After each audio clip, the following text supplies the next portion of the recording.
Hello అండి, అందరికీ welcome to Padma Prasad blogs. నేనైతే కనుక మినప వడియాలు పెట్టానండి. ఎండాకాలం వచ్చిందంటే చాలు వడియాలు పడుతూనే ఉంటాం. రకరకాలు సంవత్సరం అంతా అందరూ తినడానికి బాగుంటాయి కదా అని. నాకు తెలిసి చాలామంది దూరాభారాల్లో ఉండే వాళ్ళకి కూడా పట్టి పంపిస్తూ ఉంటారు. వీటి ప్రేమ అంత ఉంటుంది మరి.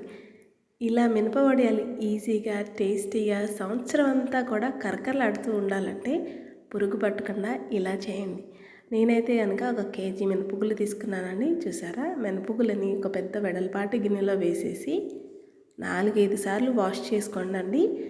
ఇప్పుడు నీళ్లు పోసి ఓవర్ నైట్, అదే అండి రాత్రి పోసేసుకొని నానబెట్టుకుంటే పొద్దునకి చక్కగా నానతాయి. మనం ఇంట్లో పని చెక్క చేసేసుకొని పొద్దున్నే వడియాలు పట్టేసుకుందాం. మరి పొద్దున్నే ముందుగా నేను ఇంట్లో పని అంతా కంప్లీట్ చేసేసుకున్నానండి. ఇప్పుడు వీటి పని పడదాం. రాత్రే 4-5 సార్లు కడిగాం కాబట్టి ఇప్పుడు వాటర్ అసలు పారిపోయే అవసరం లేదు. ఇప్పుడు డైరెక్ట్గా ఈ వాటర్లో ఉండగానే మనం మిక్సీ జార్లో, మర్చిపోయాను, నా దగ్గర మిక్సీ జార్ మాత్రమే ఉంటుంది. అదే అండి మిక్సీ ఉంటుంది. సో నేను మిక్సీలోనే వేసేసుకుంటాను. మిక్సీలో వేసినా కూడా వడియాలు భలే గుల్లగా కరకరలాడుతూ వస్తాయండి.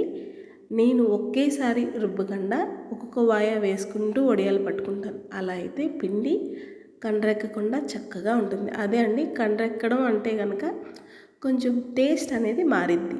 మిక్సీ జారుకు సరిపడా అంటే 3 దోశల దాకా నేను మినపప్పు వేసుకున్నాను కదా, అంటే నాకు ఈ జార్కి ఇంతవరకే పడుతుందండి పప్పు. ఈ జార్లో ఇప్పుడు నేను 5-6 పచ్చిమిర్చి, చిన్న అల్లం ముక్క, రుచికి సరిపడా ఉప్పు వేసి గ్రైండ్ చేసుకుంటాను. వాయికి అదే అండి ట్రిప్కి నేను ఇలాగే చేస్తాను. చాలామంది గ్రైండర్ ఉండే వాళ్ళైతే కనుక పప్పంతా వేసేసి రుబ్బాక చక్కగా అప్పుడు అల్లం పచ్చిమిర్చిని పేస్ట్ చేసి అది కూడా వేసి కలుపుతారు, లేదా డైరెక్ట్గా కూడా వేసేస్తారు. మిక్సీ జారు ఉన్న వాళ్ళు కూడా చేసుకోవచ్చు చక్కగా. చూడండి ఈ మాదిరిగా గ్రైండ్ చేసేసుకొని నేను మీకు చూపించాను కదా. నేను మీకు ఇంకో టిప్ చెప్తానండి. చాలామందే కాదు, అందులో నేను కూడా ఉన్నా. చేత్తో చాలాసేపు పెట్టాలండి. నాకు ఇంకొక సపోర్ట్ ఉండదు. ఇంకొకరిని నేను అడగను. నాకు కూడా ఇంకొకరి సపోర్ట్ ఉండదు కాబట్టి చాలా క్విక్గా త్వరగా అయిపోవడానికి ఇలా చక్కగా ఒక కవర్ తీసుకొని కవర్ని నీట్గా వాష్ చేసుకోండి. మీకు అవైలబుల్గా ఉన్న కవర్ ఏదైనా పర్వాలేదు, కొంచెం థిక్గా ఉంటే చాలు. ఎందుకంటే మనం ఇలా నొక్కి పిండేటప్పుడు చూడండి ఇలా రావాలి. అందుకని కొంచెం థిక్నెస్గా ఉన్న కవర్ అయితే సరిపోతుంది. చక్కగా కవర్ లోపల పిండి వేసేసుకొని రబ్బర్ బ్యాండ్ ఇలా చూపించిన విధంగా పెట్టుకొని ఎడ్జ్కి చివరిగా కట్ చేసుకుంటే అంతే అండి. నేను చూపించాను చూసారా, అలా పెట్టేసుకోవచ్చు. ఇప్పుడు నేను మీకు చేతితో కూడా చూపిస్తున్నాను. చక్కగా ఒక సిల్క్ శారీని నేను తడిపేసేసి మంచం మీద ఆరబెట్టేసుకొని చేతికి తడిచేసుకుంటూ ఇలా చిన్ని వడియాల కింద పెట్టేసుకుంటున్నాను. చూడండి ఎంత చిట్టుముచ్చేలాగా వచ్చాయి కదా. కొంచెం ఓపిక పడితే సంవత్సరం అంతా ఎప్పుడు కావాలంటప్పుడు తినడానికి భలే ఉంటాయండి. నాకు టైంపాస్కి వడియాలు కూడా తింటాను నేను. నాకు అంత ఇష్టం వడియాలంటే. ఇప్పుడు కవర్తో చూడండి, చేతితో కన్నా కూడా ఇంకా బాగా వస్తాయి. కవర్తో కొంచెం ఓపిక కావాలండి, అంతే. నాకు తెలుసో తెలియక ఒక మాట చెప్తాను, వినండి. చాలామంది ప్లాస్టిక్ కవర్ల మీద యూస్ చేస్తారు. కవర్లు వద్దండి, చక్కగా చీరలు అయితే కనుక ఈజీగా వస్తాయి. హెల్త్కి కూడా చాలా మంచిది. చక్కగా మంచం అంతా పట్టేశాం కదా. నేను ఇక్కడ కూర వడియాలు కూడా పడుతున్నానండి. Same process.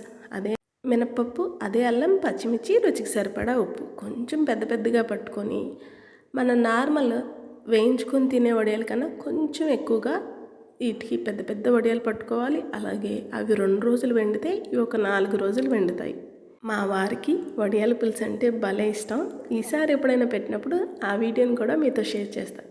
వడియాలన్నీ చక్కగా మనం వంకాయ పులుసు, ములక్కాయ పులుసు, కోడిగుడ్డు, అబ్బో వడియాలు దేంట్లో అయినా వేసుకోవచ్చు. వడియాల పులుసు బుద్ధిగా కూడా చేసుకోవచ్చు, చాలా బాగుంటుంది. కూర ఎప్పుడైనా లేదు కూరగాయలు అన్నప్పుడు మనకి ఈ వడియాలు భలే సపోర్ట్ చేస్తాయి.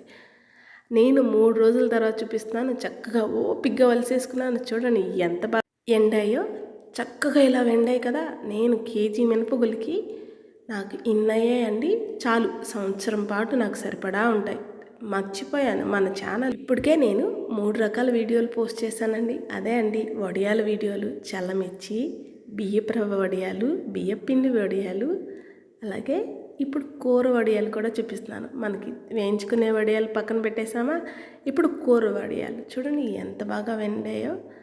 ఇంతే చక్కగా వీటిని స్టోర్ చేసుకున్నామా, మనకు కూర లేనప్పుడు కూర వండుకోవడానికి లేదా ఏదైనా పులుసు చేసేటప్పుడు పులుసులో ఇవి వేసుకొని తినడానికి కూడా చాలా బాగుంటాయండి. ఈసారి చెప్తాను కదా, కూర వండితే మీతో కూడా షేర్ చేస్తాను.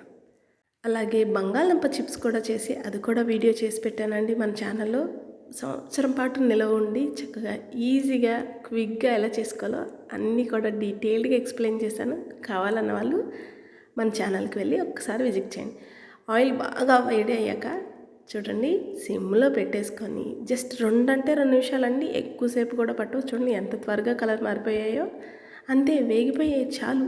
చక్కగా స్టవ్ ఆపేసేసుకొని తీసి, ఆయిల్ కూడా ఏం పీల్చుకోదండి. తింటూ ఉంటే అసలు ఎంత బాగుంటాయో. గుర్తుపెట్టుకోండి, నేను ఎక్కడ జీలకర్ర వాడలేదు. జీలకర్ర వేయడం వల్ల పొరుగు వస్తుందండి. లేదు మాకు కావాలి అనుకున్న వాళ్ళు పిండి మొత్తంలో కాకుండా సగం వరకు వేసుకోండి, మిగతావి జీలకర్ర లేకుండా వేసుకోవడానికే చూసుకోండి. ఎందుకంటే సంవత్సరం పాటు నిల్వ ఉంటాయి కదా, పురుగు వస్తే పాడేయడానికి ప్రాణం అస్సలే ఒప్పదు నాకైతే. మరి మీ సంగతో నచ్చిందండి మీకు ఈ వీడియో? అయితే లైక్ చేయండి, మన ఛానల్ని సబ్స్క్రైబ్ చేసుకోండి. అన్నట్టు మర్చిపోయాను, మీరు ట్రై చేస్తారు కదా, ట్రై చేస్తే ఎలా వచ్చిందో కామెంట్ చేయడం అస్సలు మర్చిపోద్దు. చూసారా, ఆయిల్ అసలు ఎక్కడ అంటుకోలేదు, భలే వచ్చేసాయి కదా మినపవడియాలు. నేను చక్కగా అన్ని గిన్నెలో వేసుకొని అలా తింటూ ఎంజాయ్ చేస్తాను. ఉంటాను మరి.